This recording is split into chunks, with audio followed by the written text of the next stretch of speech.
T G Sajith കൂടി political ഡെസ്കിൽ നിന്ന് ചേരുന്നുണ്ട്. സജിത്ത്, എന്താകും തരൂരുമായി ബന്ധപ്പെട്ട വിഷയത്തിൽ ഹൈക്കമാൻഡിന്റെ നിലപാട് എന്നത് കഴിഞ്ഞ കുറച്ച് ദിവസങ്ങളായി നമ്മൾ മോണിറ്റർ ചെയ്യുന്ന ഒന്നാണ്. ഒരു തരത്തിലുമുള്ള പ്രതികരണം ഈ വിഷയത്തിൽ ഉണ്ടായിരുന്നില്ല.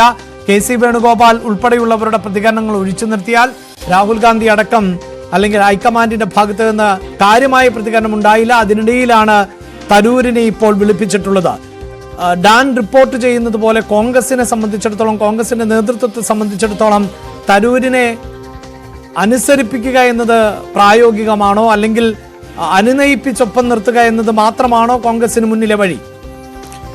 അഭിലാഷ്, സുപ്രധാനമായ നീക്കമാണ് ഇതിൽ കോൺഗ്രസ് ഹൈക്കമാൻഡ് നടത്തുന്നത് എന്ന കാര്യത്തിൽ തർക്കമില്ല. കാരണം നമുക്ക് ഇന്നലെ വരെയുള്ള കേരളത്തിന്റെ രാഷ്ട്രീയ കോൺഗ്രസിലെ ഈ വിവാദവുമായി ബന്ധപ്പെട്ട ചിത്രം തരൂരിനെതിരെ ഒരു പടയൊരുക്കം എന്നതാണ്. അതായത് സംസ്ഥാന കോൺഗ്രസിലെ പ്രധാന നേതാക്കളെല്ലാം തരൂരിനെ പരസ്യമായി തള്ളിപ്പറയുന്ന നിലപാടെടുത്ത് മുന്നോട്ട് പോകുന്ന ഒരു സാഹചര്യമാണ് ഉണ്ടായത്. പക്ഷേ ഇന്ന് വരുമ്പോൾ നേരെ സാഹചര്യം മാറുന്നു എന്നതാണ് ഇപ്പോഴത്തെ ചിത്രം. അതായത് ഹൈക്കമാൻഡ് തരൂരിനെയും കൂടി ചേർത്ത് നിർത്തി മുന്നോട്ട് പോവുക എന്നൊരു നയതന്ത്രം സ്വീകരിക്കുന്നു എന്നതാണ് ഇപ്പോഴത്തെ സാഹചര്യം. അതായത് തരൂരിനെ പിണക്കി മുന്നോട്ട് പോവേണ്ട, മറിച്ച് തരൂരിനെ കാര്യങ്ങൾ ബോധ്യപ്പെടുത്തി ഒപ്പം നിർത്താം, തരൂരൊപ്പം വേണം എന്നൊരു നിലപാടിലേക്കാണ് ഹൈക്കമാൻഡ് എത്തിയിരിക്കുന്നത് എന്നതാണ് സാഹചര്യം. ഒരുപക്ഷെ സംസ്ഥാനത്തെ കോൺഗ്രസ് നേതാക്കളെ അവരുടെ നിലപാടുകളെ മറികടന്നുകൊണ്ടുള്ള ഒരു നീക്കം കൂടിയായി വേണം ഇത് കാണാൻ. രാവിലെ KC വേണുഗോപാലിന്റെ പ്രതികരണത്തിൽ തന്നെ ഇതിന്റെ സൂചനയുണ്ടായിരുന്നു.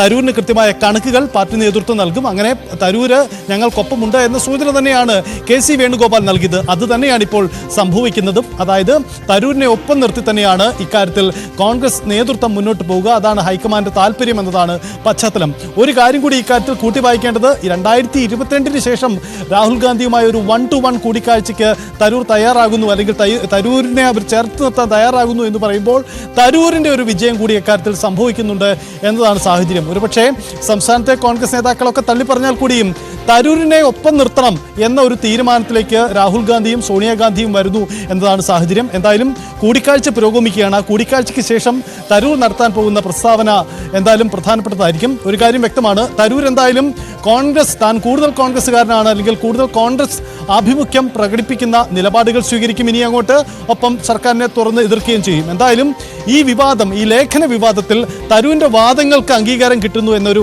പശ്ചാത്തലം നിലവിലെ ഈ സാഹചര്യങ്ങൾക്ക് ഉണ്ടാകുന്നു എന്ന ശ്രദ്ധേയമായ കാര്യം കൂടിയുണ്ട്. കാരണം തരൂരും കോൺഗ്രസ് ഹൈക്കമാൻഡും തമ്മിലുണ്ടായിരുന്ന ഒരു അകലം കൂടി ഇല്ലാതാക്കാൻ ഈ വിവാദങ്ങൾ ഇടവെച്ചു എന്നുകൂടി നമുക്ക് നിരീക്ഷിക്കേണ്ടി വരും. എന്തായാലും ഇത് രാഹുൽ ഗാന്ധി അദ്ദേഹത്തെ വിളിച്ചു വരുത്തുകയായിരുന്നു.